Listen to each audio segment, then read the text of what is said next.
vamos cumprir a oferta.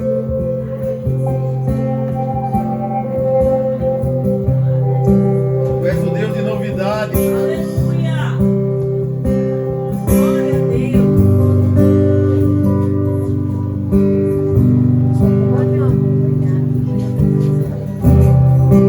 Aleluia. Toda a todos com a paz do Senhor, amém? Amém. Você pode colocar de pé?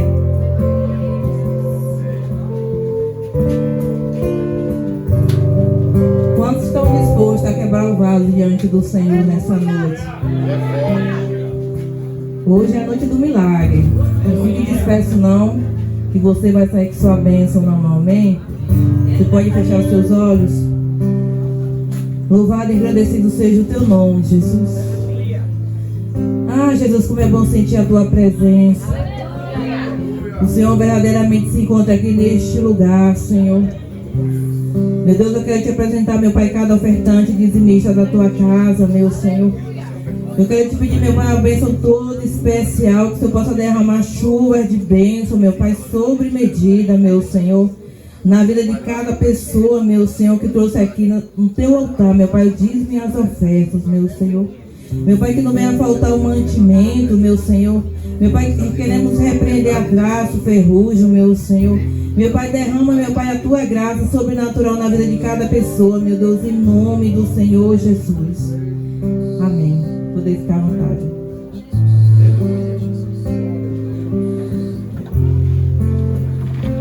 Agora, né, a gente vai para a melhor hora, que é ouvir a palavra de Deus.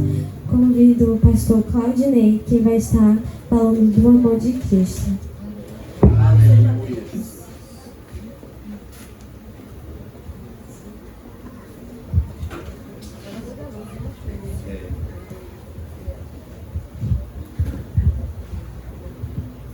Pai do Senhor, amados. Amém. Bom estarmos na presença de Deus, bendizendo o seu nome e glorificando a Deus por este congresso tão lindo, congresso de jovens, e já bendizendo a Deus pela oportunidade que o Senhor nos concedeu de estarmos Aleluia! nesta casa mais uma vez, engrandecendo, tributando e honrando o nome de Jesus, né? Louvo a Deus pela vida do Bispo Pedro, da sua esposa, pela vida da liderança do Grupo Kadosh. E eu sei que fazer congresso não é fácil, mas que congresso bonito. Que Deus abençoe a todos os amados, a todos os irmãos, todos os jovens, né, que diretamente, indiretamente estão participando deste congresso. Louvado seja Deus. Eu quero convidar os amados irmãos no Evangelho de João, capítulo 15, fazermos a leitura oficial do congresso. Louvado seja Deus. E dizer para você que você tem liberdade de adorar a Jesus. Já está perto de terminar o culto. E se você perder essa oportunidade, aleluia, possa ser que a trombeta toque daqui a pouco. Oh, só uma irmã falou aleluia. Possa ser que a trombeta toque daqui a pouco. Porque eu também estou esperando o toque da trombeta. Então Deus te deu a oportunidade de você estar nesta casa. Muitos queriam estar aqui, mas não puderam.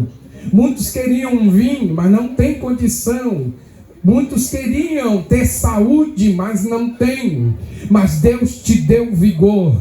Deus te deu saúde. Deus te colocou de pé para nesta noite, neste congresso, oh glória, você, aleluia, levantar a sua voz, levantar a sua mão, exaltar ao Senhor. Por quê, pastor? Porque não foi por acaso que Deus te escolheu, não foi por acaso que Deus te chamou, não foi por acaso que Deus te deu nome, não foi por acaso que Deus levantou você. Então você tem motivo, e eu também tenho,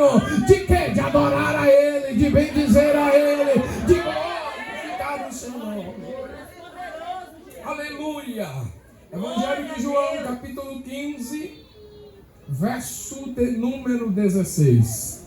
Eu queria ler o 15, verso 15, capítulo 15, verso 15 e 16, que diz assim: já vos não chamei servo, porque o servo não sabe o que faz o seu senhor, mas tenho-vos chamado amigo, porque tudo quanto ouvir de meu Pai vos tenho feito conhecer. Não me escolheste vós a mim, mas eu vos escolhi a vós, e vos nomeei para que vardes e deis fruto, e o vosso fruto permaneça, a fim de tudo quanto em meu nome pedir ao Pai, Ele vos conceda. A igreja está presente. Glória a Deus. Esse culto esse momento, todo culto é importante, irmão. Mas o momento da palavra, eu costumo dizer, seja quem estiver ministrando, uma criança, um adulto, um pastor, é muito importante, porque é o momento que Deus quer trazer uma resposta para você. É o momento que Deus quer trazer despertamento para você. É o momento que Deus quer acordar alguns crentes que ainda estão cochilando na igreja. É o momento que Deus quer sacudir a igreja. E a palavra de Deus, ela é rema, ela é viva e eficaz, ela é mais penetrante do que uma espada de dois gumes. A palavra de Deus é alimento para minha alma e para a tua. Crente que não se alimenta de palavra, ele fica anêmico, ele corre um risco sério. Crente que não se alimenta de palavra, ele corre um risco de desviar, de se afastar da igreja, sair do evangelho. Crente que não se alimenta da palavra, ele não ouve a voz de Deus. Ele escuta tanto oba-oba, mas a voz de Deus ele não escuta. E eu quero chamar a tua atenção nesta noite, para que você fique atento, porque hoje é o último dia. Eu sei que sexta Deus falou e sacudiu esta igreja. Eu sei que no sábado Deus falou e sacudiu esta igreja, mas hoje é o último dia. E a Bíblia diz que no último dia da festa, Deus está preparando, Deus está trazendo, Deus tem algo grande para alguém. Talvez no primeiro dia você saiu daqui dizendo: o que eu vim buscar eu não recebi, os louvores foi bom, a palavra foi boa, mas eu não recebi, aleluia, nada. Talvez no segundo dia você saiu do mesmo jeito que você chegou, mas eu tenho uma palavra de Deus para você aqui hoje. Esse congresso foi preparado para Deus trazer um despertamento não só para os jovens, mas também para o ministério dos homens, mas também para o ministério das mulheres, mas também para a vida dos obreiros. Então se prepare, porque não foi você que escolheu ele, foi ele que te escolheu, foi ele que te escolheu, foi ele que foi ele que te escolheu. Então para de ser birrento, para de ficar murumbundo, para de ficar de cabeça baixa e levanta a tua cabeça e diga: Jesus, eu estou aqui, eu vim te adorar, eu vim te adorar. Será que tem adorador?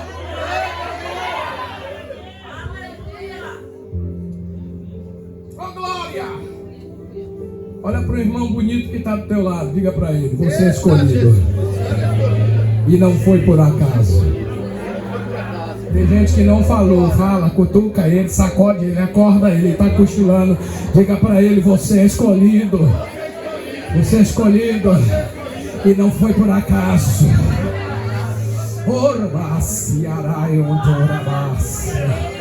Você lembra de onde Deus te tirou? Você lembra de onde você saiu? Oh, aí tem gente que olha de longe e diz: para que tanta coisa? Para que pular?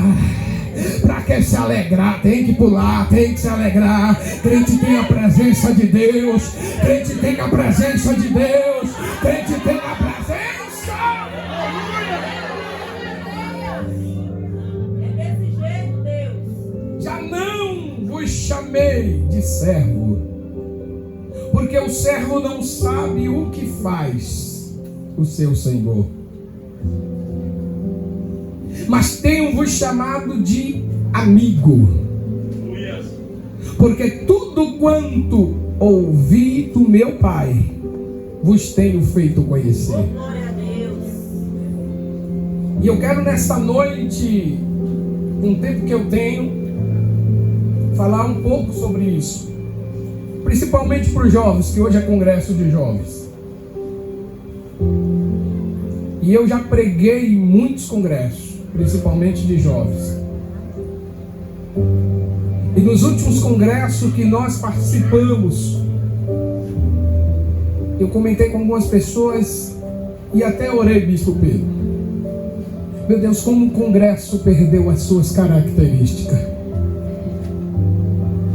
Os congressos se tornou mais congresso de apresentação do que de presença de Deus. E eu vim nesta noite aqui e fiquei tão radiante,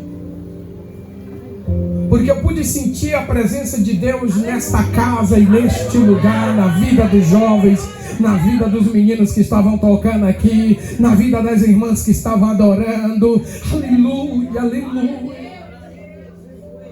Porque a presença de Deus, irmão, por mais que tem gente que às vezes fica desligado, fica mais preocupado com o pastel que vai comer na cantina, mais preocupado, sabe, com o menino que está correndo na igreja, mais preocupado com a roupa de alguém que chegou, mais preocupado com tanta coisa. Mas a presença de Deus, ela é tão impactante, porque aqueles que estão ligados, ele sente, o louvor está fluindo, ele está sentindo, a glória está descendo, ele está sentindo, porque tem gente que acha que só sente a presença de Deus na hora que está pulando, que está rodando, que está falando em língua. Não, a gente sente a presença pulando, a gente sente a presença chorando, a gente sente a presença calado, a gente sente a presença. É só a presença dele chegar. Aleluia. É por isso que João, quando escreve o capítulo 15, ele faz questão de externar a sua amizade com o Senhor. E ter amizade com Deus é algo muito importante. E quando eu estava meditando nesse texto, meditando no tema desta festa, eu me lembrei da minha mocidade. Eu me lembrei do termo amigo. Porque o amigo, e a Bíblia diz que existe alguns amigos que são mais chegados do que irmão. O amigo, quando ele é aproximado, ou se aproxima de você, e você confia nele, você compartilha alguns segredos, você compartilha algumas intimidades, você passa para aquele amigo. Muitas das vezes você chora no ombro daquele amigo, porque ele se tornou tão próximo a você. E João quer nos mostrar, através desse texto, que o Senhor não está procurando servos. Porque o servo, ele veio nada mais para servir. Ele veio simplesmente para servir, para se tornar um garçom. Mas o amigo, aonde um está, o outro está também. Aonde um vai, o outro vai também. Em todo momento que você liga para o amigo, ele está disponível para te atender. Se você chama o amigo para uma vigília, ele vai. Você chama o amigo para um monte, ele vai. Você chama o amigo para um culto, ele vai. Você chama o amigo para comer uma pizza, aí vai todo mundo. Você chama o amigo para comer um hambúrguer, vai a metade. Aonde você chama, o amigo está próximo. Sim ou não? Sim, sim ou não? Sim. E João estava dizendo, no texto que ele escreve, que o Senhor não nos quer só como servo. O Senhor não quer o grupo Kadosh só como servos. Ele quer chamar vocês de amigos. Ele quer chamar vocês de amigo. O amigo sabe seu nome e sobrenome. O amigo conhece você todos os dias. Aí eu me lembro que quando o Senhor, no capítulo de número 1 do livro de Samuel, a história vai falar que Ana, anualmente, ela descia, saía de Siló e ia ao templo uma vez no ano para sacrificar ao Senhor. E uma vez no ano ela tinha a oportunidade de levar o seu sacrifício. E o texto vai dizer que a história dela era sofrida, porque ela não podia engravidar, ela não podia gerar filhos, mas ela tinha certeza que se ela fosse ao templo, ela ia receber o seu milagre, ela ia receber a sua vitória. E todas as vezes, todos os anos, quando ela descia, ela vivia um grande dilema, porque ela precisava estar na presença de Deus. Independente de qualquer circunstância que você, jovem, esteja passando, você precisa estar na presença de Deus, porque Deus é que abre porta onde não tem porta. É Deus que faz o sobrenatural acontecer. Mas você precisa entender que quem te chamou foi Ele. E o chamado de Deus para a tua vida, para a tua história, para o teu futuro, não é por acaso. Porém, você precisa entender que tem alguém orando por você. E eu recebo, bispo, uma palavra de Deus. E de ontem para hoje, orando por essa festa, o Senhor me falou que alguns jovens que não mais faz parte dessa festa, que não faz mais parte deste evento, que não faz mais parte desta igreja, o Senhor está dizendo, tem uns que vai voltar. Aleluia! Sou muito fraco. Tem uns que vão voltar. Aleluia! E vai levantar a mão e aceitar Jesus de volta. Tem outros que foram para outras igrejas, mas o coração ainda está na arca. Urecarabácia. O coração ainda está na arca. Tem gente chorando pelo Kadosh. Tem gente gemendo pelo Kadosh. Tem gente que sofreu, que pagou o preço. Por quê? Porque o Kadosh não era mais para estar de pé. O Kadosh não era mais para estar na estrutura que está. Mas não chegou ainda num patamar que Deus está chamando, que Deus está querendo, que Deus está requerendo. Mas o Senhor está dizendo, estou eu trabalhando de uma forma tão grande, tão grande, tão grande, tão grande, tão grande, tão grande, tão grande, tão grande, que essa grandeza de Deus vai descer. E o Senhor está dizendo, no meio do Kadosh vou batizar com o Espírito Santo.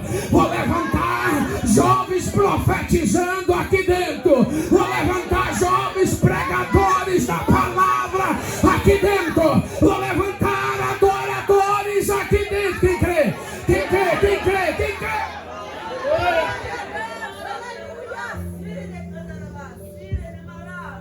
Porque o desejo de Ana era gerar. Mas não era só gerar.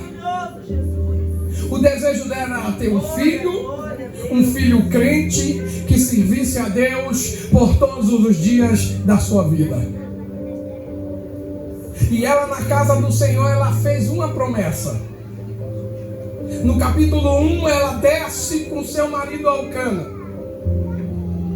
e vai sacrificar ao Senhor. No capítulo 2, ela adora a Deus e promete a Ele que se ela gerasse por ser estéril, ela ia entregar ao Senhor. Então fique tranquilo, porque todas as vezes que você vem à casa de Deus, você não vai sair do mesmo jeito. Você está perto de alguém? Você está perto de alguém? Pega na mão desse crente e diga para ele: hoje Se prepare para o teu milagre. Fala mais uma vez. Hoje, se prepare para o teu milagre. Será que tem alguém para adorar?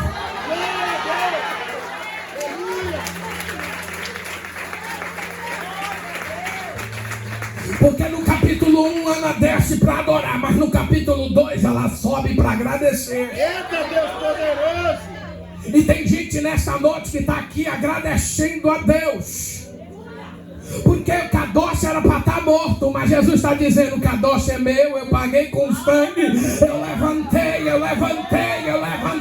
Ah, pastor, mas o Senhor não conhece. Tem jovem que está lá, mais lá do que cá. Jesus está dizendo: pode até estar lá mais do que cá, mas eu vou sacudir Kadosh. Ei, eu vou fazer de Kadosh um instrumento. Eu vou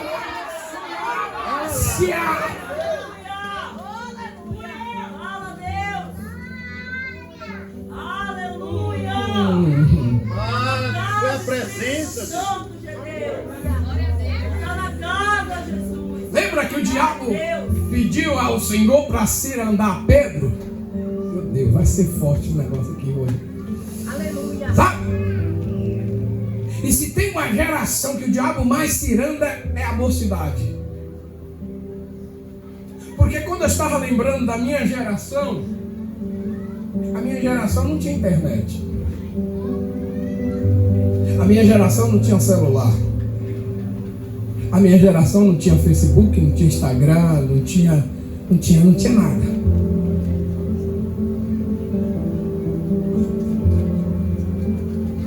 Mas a minha geração tinha uma mocidade que sabia o que era jejum. A minha geração tinha uma mocidade que sabia o que era estar na casa de Deus cedo, de joelho orando. A minha geração tinha uma mocidade que sabia o que era escola bíblica. É forte. A minha geração tinha debate bíblico e o jovem muitas das vezes, sabe, dava de 20-0 em muitos pastores de igreja. Porque a minha geração era uma geração que tinha jovens dedicados à leitura da palavra. Um dia eu perguntei a um jovem e disse para ele: quantos livros tem a Bíblia?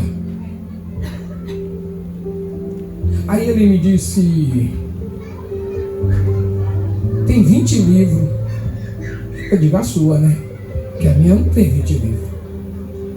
Eu perguntei a ele: a Bíblia é dividida em quantas partes? Em 40. O Salmo vai até aqui, capítulo, até o 200. Porque a gente vê tantos jovens se afastando da igreja.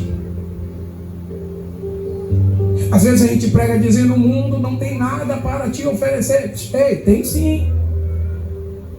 O mundo o que mais tem é atrativo para travar, trancar, amarrar, sabe? Levar a vida das pessoas, principalmente dos jovens. E se a igreja, e aí eu estou falando da igreja, eu estou falando de mim, de você, não proporcionar atrativos para a juventude, porque eu não posso impor que a minha geração se torne a geração de hoje, mas eu posso mostrar para a geração de hoje que o Deus que foi na minha geração, Ele ainda é o mesmo Deus e Ele não mudou. Que o Deus que lá na minha geração, quando o jovem se prostrava diante do altar, dizendo: Senhor, me batiza com o Espírito Santo, Senhor, me dá a visão do céu, Senhor, me renova, Senhor, eu quero ser cheia do Teu Espírito Santo, Senhor, eu quero que o Senhor me use. O Deus da minha geração, Ele não mudou, e Ele ainda usa jovem, Ele ainda batiza com o Espírito Santo, Ele ainda enche, Ele ainda faz milagre através de jovens. E já foi profetizado nessa noite que Deus vai usar a mão de muitos jovens neste lugar.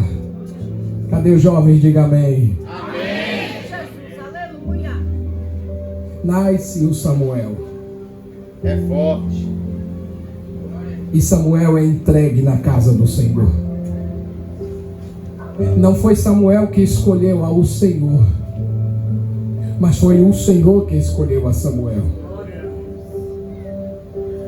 Eu não sei seu nome, mas o Senhor te conhece. E um dia Samuel estava no momento de repouso. E antes que a luz do templo se apagasse, ele ouviu a voz do Senhor.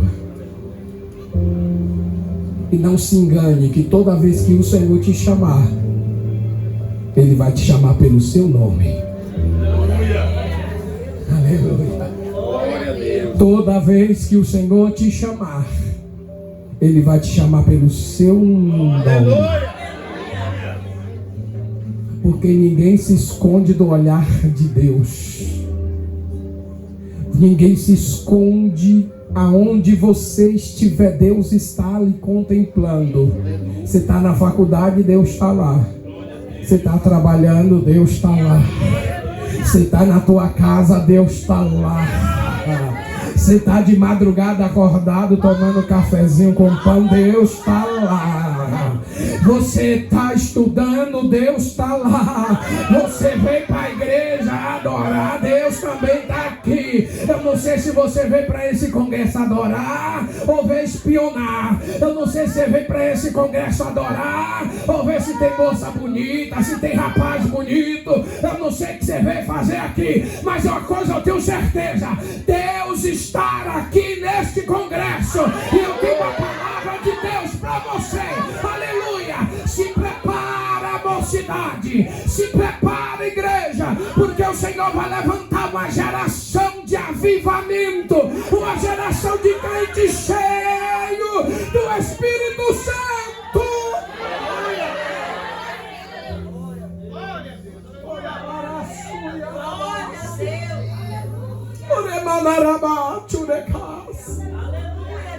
Aleluia. E o texto vai dizer que antes que Samuel dormisse, e essa semana eu estava pensando como a gente perde tempo, irmão. Sabe? Como a gente não sabe administrar o nosso tempo. Eu estava assistindo uma aula da faculdade e o professor dizia assim, que um dos itens mais importantes da nossa vida é o nosso tempo. Aí eu lembrei do texto que diz: há tempo para todas as coisas. E o professor dizia: se você não sabe administrar seu tempo, o tempo passa e você não faz nada. É assim mesmo. Aí a Bíblia diz que há tempo de nascer e tempo de morrer. Tempo de plantar e tempo de colher o que se plantou. Sim ou não? Sim. Como também há tempo de namorar e tempo de orar. Como também há tempo de estudar e tempo de ler a Bíblia. Como também há tempo de estar no culto e depois do culto há tempo de ir na cantina comer o pastel. Então diga amém. Amém. Muito bem. E no tempo de Deus, no momento de Deus, com Samuel, o Senhor chamou Samuel pelo nome. Diga comigo: chamou pelo nome.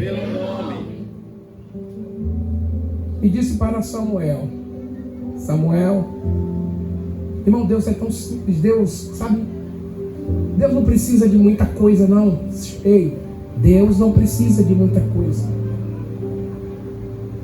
A Bíblia vai falar que ele chamou Samuel pelo nome. Lá no capítulo 7, no livro do 1 Samuel.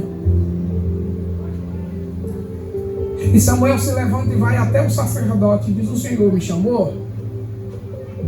O sacerdote ali já estava dormindo e não entendeu o recado. E disse para Samuel: vai dormir, Samuel.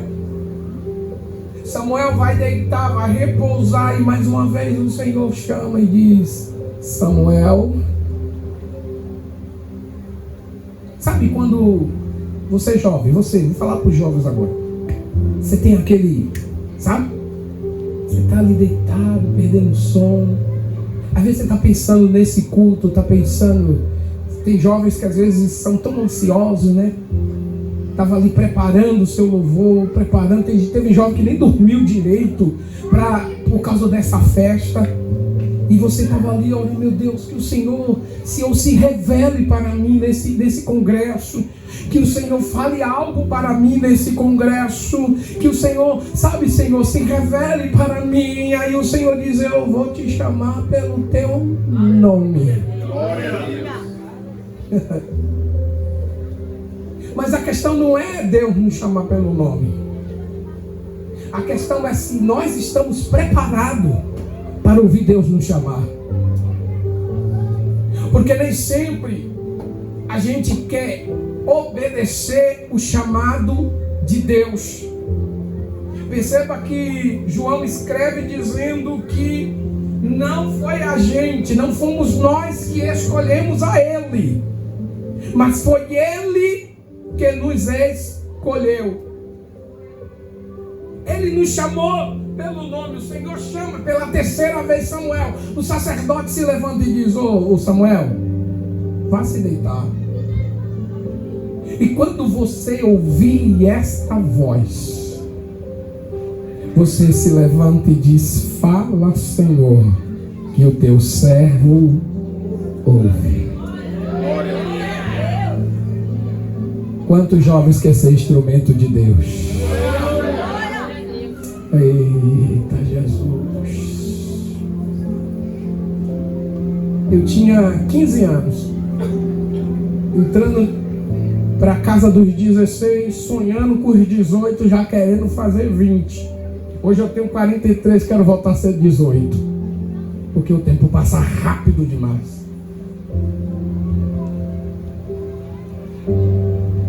E no dia que eu recebi o batismo com o Espírito Santo, bispo, o desejo da minha alma era pregar a palavra de Deus. O desejo da minha alma era sair pela estrada, pelos becos, pelas ruas de Salvador, pelos ônibus coletivos, ir para as praças, pregar a palavra de Deus. E eu disse para o meu pastor: pastor, a minha alma está ardendo, eu preciso pregar a palavra de Deus. Aí ele começou a me perguntar: você conhece a palavra de Deus? Foi como um balde de água cheio de gelo, bispo, em cima de mim, assim, esfriou até o pelo do dedo do pé. Eu disse: mas pastor, a Bíblia não diz para a gente pregar o evangelho. Ele diz: que evangelho você vai pregar se você nem conhece o evangelho ainda? Como é que você vai pregar o evangelho? Claudinei, senta para ouvir, senta para aprender, dobra o joelho para se encher, porque as astúcias e ciladas do diabo está aí, e o diabo está à porta para tragar e laçar os jovens. Meu primeiro bispo, minha primeira prova, minha primeira tribulação foi dentro do colégio, no ginásio. Eu comecei a falar de Jesus. Quando eu terminei de falar de Jesus, no final da aula, que eu vou saindo, quem se levanta? Dalila. Quem já ouviu falar de Dalila, jovens? A prima de Gelsa. É. A prima de Gelsa. Quem é Gelsa? Bel. Ela chegou na porta de saída da sala de aula, botou o braço e disse: daqui tu não sai. Queima ela, gente. Travei, meu irmão, gelou. E disse: novo convertido, batizado com o Espírito Santo, mas sem nenhuma experiência com Deus. Eu disse, eu preciso sair. Ela, não, você só sai se tu me beijar. Eu disse, tá amarrado. Já tinha antigamente. Já tinha 15 anos. Eu saio, ele não sai, sai, não sai, sai, não sai. Tu só sai da sala de aula depois que tu... Eu sou crente, digo, crente não beija, não. Eu digo, não. Pense na guerra, meu. Quando uma colega dela chamou ela, que ela virou, passei por baixo e saí correndo. Desci a ladeira para casa e entrei igual um foguete dentro de casa. Fiquei 3 dias sem ir na escola. Cheguei no culto de ensinamento, fui falar com o pastor. Pastor, que foi? Eu pequei, pastor. Que foi, meu filho, que você fez? Eu fui falar de Jesus na escola, a menina botou o braço, quase não deixou passar. E ela disse que eu tinha que dar um beijo nela, eu saí correndo. Eu disse no meu coração que eu nunca mais ia pregar dentro da sala de aula. Eu pequei, pastor. Aí o pastor chegou e disse para mim assim: meu filho, todas as vezes que vocês falam de Jesus, todas as vezes que você evangeliza um amigo, todas as vezes que você evangeliza na escola, todas as vezes que você está levando o evangelho, o diabo vai se levantar. É por isso, jovens, que você precisa de uma preparação antes, uma cobertura antes. Para que oração? Oração é fortalecimento. Para que palavra? Palavra é conhecimento. Quanto mais você ora, mais você se fortalece. Quanto mais você se alimenta, mais você se fortalece. Na hora da tentação, na hora que o inimigo vir, na hora que você for bombardeado, você vai estar lá em Efésios capítulo 6, capacete da salvação, coraça da justiça, escudo da fé, espada do Espírito, sapato reluzente. Os meus pais estão firmados na rocha. Se fortaleça. Quer pregar, se fortaleça. Quer adorar, se fortaleça. Quer fazer a obra, se fortaleça. O Senhor disse a Samuel: eu vou te levantar como um profeta. E a gente, como pastor, o que mais a gente quer ver jovem cantando, pregando, adorando, tocando, pulando, sabe, voando dentro da igreja. Eita Jesus, fazendo aquele negócio de jovem. Eu vi o jovem gastando energia. Isso, as mães estão tudo felizes, chega em casa, vai dormir cedo. Isso é bom, é saudável. Aí vem você olha para trás assim, não vê ninguém pulando. Minha filha, você tem mais energia do que a metade da igreja, mas glória a Deus, nós está lá junto.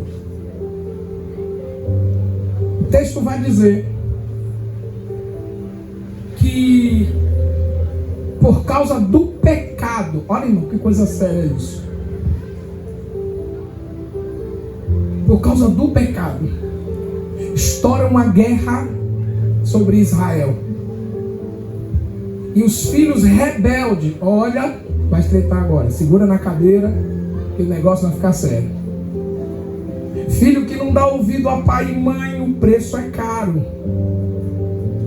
Filho que não dá ouvido a conselho do pai, a conselho da mãe. Filho que não escuta a voz do seu pastor, paga um preço. Cuidado. E dentro da casa de Eli tinha 2 sacerdotes rebeldes, que queria fazer o que queria. Colocava a mão nos sacrifícios, nos despojos, a fazer da casa de Deus bagunça. E um dia os filisteus se levantam contra Israel e vai lá os sacerdotes, os levitas levar a arca do Senhor. E o que mais Eli tinha preocupação era da arca. Ele não estava preocupado com seus filhos, mas ele estava preocupado com a arca. Porque se a gente não tem preocupação com a arca, irmão, a nossa vida vai de qualquer jeito. Vai estreitar agora, perto do 5. A nossa vida vai andando de qualquer jeito. A gente canta de qualquer jeito, tá bom. A gente prega de qualquer jeito, tá bom. Carrega a Bíblia, bota uma roupa de crente, vem para a igreja e acha que isso é o suficiente. E a arca, como é que fica? Sem arca não tem presença de Deus. Sem arca Deus não se manifesta. Sem arca Deus não desce. Sem arca, aleluia. Você pode cantar o melhor louvor da terra, o céu não recebe. Você pode adorar do jeito que adorar, o céu não recebe. Você pode ter uma boa oratória, você pode entender de eclesiologia, filosofia, aleluia. Você pode entender de tudo, mas se você não tiver arca, não adianta. E a arca foi levada com 98 anos. Um jovem vem correndo da guerra, entra dentro da cidade. Os historiadores dizem que ele toca a trombeta dizendo: levaram a arca do Senhor. E se você ler a história, você vai ver que o sacerdote, ele estava sentado perto do pináculo com a visão do caminho. Ele não estava preocupado com seus filhos, ele estava preocupado com a arca de Deus. A arca de Deus é levada. E quando ele vê o alvoroço dentro da cidade, ele procura saber, e aquele jovem entra correndo e diz: olha, teus filhos foram mortos na guerra. Até aí, uma dor de um pai. Mas a arca de Deus foi tomada. E aconteceu o que, pastor? Ele cai da cadeira e quebra o pescoço. Consequência do pecado. Depois disso, Deus levanta Samuel. Quem governava o povo era o sacerdote, que governava, que julgava, doutrinava. Pastor, ainda não entendi a pregação. Calma, você vai entender. Chegou o momento de Deus escolher, porque o povo, quem estava pedindo um rei? O povo. Quem estava pedindo um rei? Quem estava governando era Deus através do sacerdote. Mas o povo não queria que Deus governasse. O povo agora queria um homem representando a autoridade sobre eles. Então, se eu elejo uma autoridade sobre a minha vida, eu tenho que respeitar essa autoridade. O seu pastor é uma autoridade sobre você. O seu líder é uma autoridade sobre você. Eu, bispo, no meu tempo de jovem, eu tinha um medo da minha líder. Pense. Não sei se você já ouviu falar de um culto chamado culto do matutino. O culto do matutino começa às 5 horas da manhã. E um dia a líder do jovem disse pra gente: 30 dias, culto do matutino com todos os jovens. Todos os jovens na igreja orando, 5 horas da manhã. Eu fiz igual a você. Não morei. Misericórdia, 5 horas da manhã, eu tô começando a dormir. Eu fui jovem, filho. Mas só, bicho, que no meu tempo, a gente tinha uma líder que não esperava o jovem ir para a igreja, não. Ela batia na porta: bora, levanta, bora para a igreja. Eu estou acordando, não importa, levanta, escova os dentes para não ir com mau hálito, veste uma roupa e vai para a igreja. E a melhor coisa de crente que mora do lado da igreja é tremendo, porque ele nunca foge dos cultos. Nunca foge do culto. Quando ele não aparece, o pastor olha assim: peraí, irmã Adriana não está no culto ainda?